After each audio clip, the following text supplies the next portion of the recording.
आजच्या ब्लॉगमध्ये. आज आम्ही आलेले आहोत, माझा भाव आहे त्याच्या मित्राचं हे फार्म हाऊस आहे. ते तुम्ही पाठी बघू शकता. बघा ते त्याचं घर आहे फार्म हाऊसचं. ह्या घराची वैशिष्ट्य अशी आहे की हे जे घर आहे ते पुरं डोंगर, आता जे मी उभा आहे ना तिकडे त्यांनी खूप विविध प्रकारचे काजूची झाडं आहेत, त्यानंतर तुम्हाला कोकोनटची झाडं आहेत. पुऱ्या डोंगरावर असं सुंदर प्रकारचं प्लांटेशन त्यांनी इकडे केलेलं आहे. आणि त्या पूर्ण डोंगराच्या चोटावर म्हणजे चोटीवर बोलू शकता तुम्ही, तिकडे त्यांनी घर बांधलं आहे. स्विमिंग पूल ते मी तुम्हाला आता पुढच्या व्हिडिओमध्ये दाखवतो. तिथे स्विमिंग पूल आहे, सगळ्या सुखसुविधा त्या घरामध्ये दिलेल्या आहेत. आणि मग घरामधून तुम्ही खाली जर बघितलं तर पूर्ण प्लांटेशन आहे. मँगो ट्रीज आहेत, काजू ट्रीज आहेत, कोकोनट ट्रीज आहेत, या सगळ्या ट्रीज आहेत. तर आता हा जो रोड आहे ना तो पूर्ण म्हणजे डोंगर फिरण्यासाठी हा रोड पूर्ण असं कन्स्ट्रक्ट केला जातो आहे. अजून कन्स्ट्रक्ट केलेला गेलेला नाही. ही गाडी घेऊन आलेलो आहेत आम्ही. तर इकडे आपल्या नॉर्मल ज्या व्हेकल्स असतील त्याचा काही उपयोग नाही इकडे, कारण तर इकडे जे मोठे रफ टफ गाड्या असतात ना त्या येऊन इकडे तुम्ही ट्रॅव्हल वगैरे करू शकता. तर आता आपण फार्म हाऊस बघूया आणि तिथून जो व्ह्यू आहे ना खालचं जे प्लांटेशन जे लाईनीत केलेलं आहे ते तुम्हाला मी दाखवतो.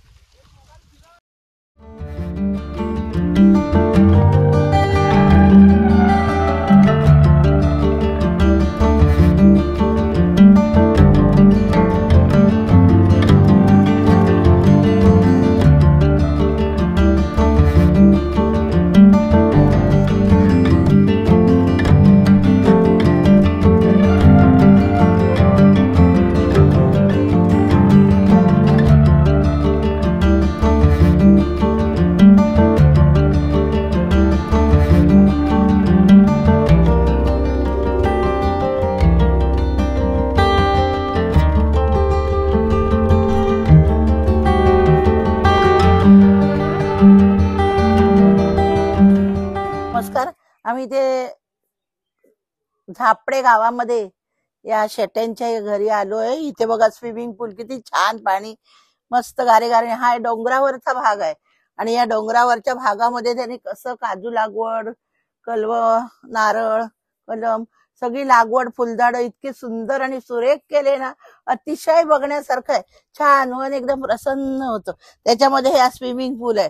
आता आम्ही काय तयारीनिशी आलो नसल्यामुळे स्विमिंग पूल मध्ये उतरू शकत नाही, पण गाडीने त्यांच्या सर्व परिसरामध्ये गाडीने फिरायचं हे अतिशय छान आहे.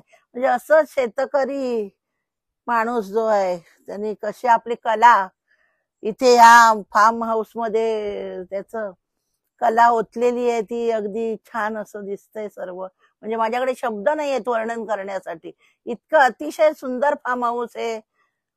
कौस्तुभ माझा भाचा त्याच्या मित्राच्या फार्म हाऊसवर आम्ही आलोय झापडे गावामध्ये. बोंडू पण इतके लागलेत ना काजूला, काय विचार नका. मस्त खावेचे वाटतात, पण आता या वयात खाऊ शकत नाही. पण लहानपणी खूप खाल्लेले आहेत, पण आता घसा बसेल या भीतीने खात नाही. झाडांना पण काजू खूप बोंड आलेत, अतिशय सुंदर.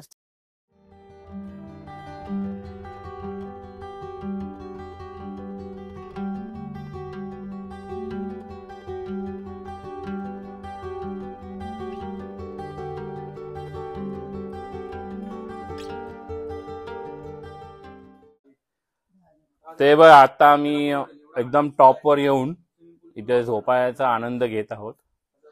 छान असं वातावरण आहे. म्हणजे हा प्लॉट आहे ना चालू चारी बाजूने प्लॉट ओपन आहे आणि टॉप ऑफ द हिल बोलू शकतो. टॉप ऑफ द हिल त्यांनी घर बांधलेलं आहे. म्हणजे ज्यांनी हे सगळं प्लांटेशन, ज्यांनी ते प्लॅनिंग केलेलं आहे तो माणूस किती हुशार असू शकतो याची कल्पना तुम्ही करू शकता. आता मी धोक्याचा आनंद घेऊन आता इकडे जे लॉन आहे तिकडे उभे आहोत. इकडे तुम्ही खाली बघू शकता असा लॉन आहे. बघ इकडे खाली दिसतोय तुम्हाला, खाली असा लॉन आहे. तिकडे पुढे घर आहे आणि ते पाटी प्लांटेशन्स, काजूची झाडं, कोकोनटची झाडं, सुपारीची झाडं, फुलं झाडं आहेत. इकडे तुम्ही बघू शकता फुलं देखील आहेत.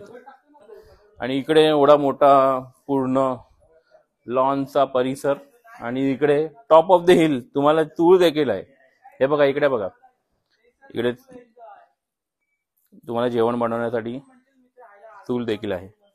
आणि इकडे पाटी पूर्ण असा परिसर. वरती तुम्ही बघू शकता स्विमिंग पूल आहे हे वरती, आणि माझ्या बाजूला पूर्ण जे आता मी तुम्हाला प्लांटेशन दाखवलेलं ते आहे.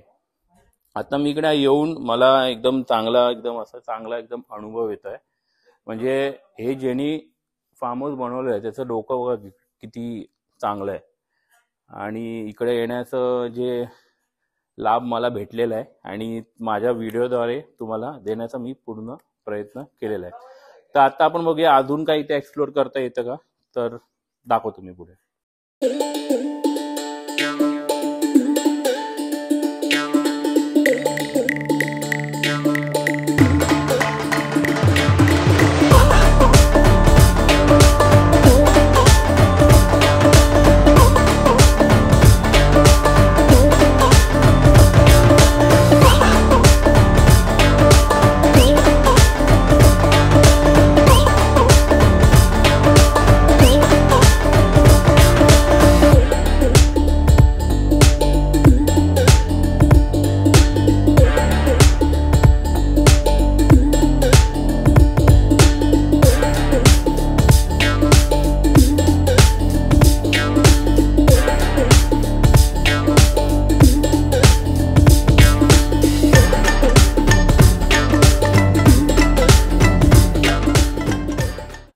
तर आता तर तुम्हाला माहित असेल की ॲग्रो टुरिझम हे खूप असं फेमस असं डेस्टिनेशन बोलतात ना, तसं आहे. म्हणजे खूप सारे जे आपले मोठे बिझनेसमॅन किंवा शेतकरी असतात ज्यांच्याकडे मोठमोठे फार्म असतात, ते फार्म एकदम सुंदर प्रकारे मेंटेन करतात आणि त्याला डेव्हलप करतात, आणि ते आपल्याला राहायची सोय किंवा खाण्यापिण्याची सोय तिथे देत असतात. तर हे देखील सेमच तसंच आहे. याचं नाव आहे साईधाम. तर इथे तुम्ही येऊ शकता. इथे पर पर्सन चार्जेस 1000 ते 2000 यामध्ये असतात. तर त्याचं जे कॉन्टॅक्ट डिटेल्स जे असतील ते मी व्हिडिओच्या शेवटला किंवा इकडे तुम्ही बघू शकता, इथे फ्लॅश होत असतील. तर त्यांना तुम्ही कॉन्टॅक्ट करू शकता आणि इथे येऊ शकता. तर हे जे लोकेशन आहे ते सिटी जे आहे ते लांजा इथे आहे, आणि ह्याला तालुका रत्नागिरी लागतं. तर बॉम्बे टू गोवा रोड पासून अराउंड 10 किलोमीटर्सच्या अंतरावर आहे. तर इथे तुम्ही नक्की या आणि व्हिजिट करा. आणि तुम्हाला इकडे फ्लॅश होणाऱ्या नंबरवर तुम्ही त्यांना नक्कीच कॉन्टॅक्ट करा. आहोत. तर आता तुम्हाला इकडचा जे परिसर होता फार्म हाऊसचा तो दाखवला. तर आता आम्ही इकडे थोडासा टाइम आमचा स्पेशल टाइम इकडे स्पेंड करणार आहोत, आणि मग आता मी नंतर माझ्या मामाकडे जाणार आहोत. जर तुम्हाला माझा आजचा व्हिडिओ आवडला असेल तर प्लीज माझ्या व्हिडिओला लाईक, शेअर आणि सबस्क्राईब करा. जय हिंद, जय महाराष्ट्र.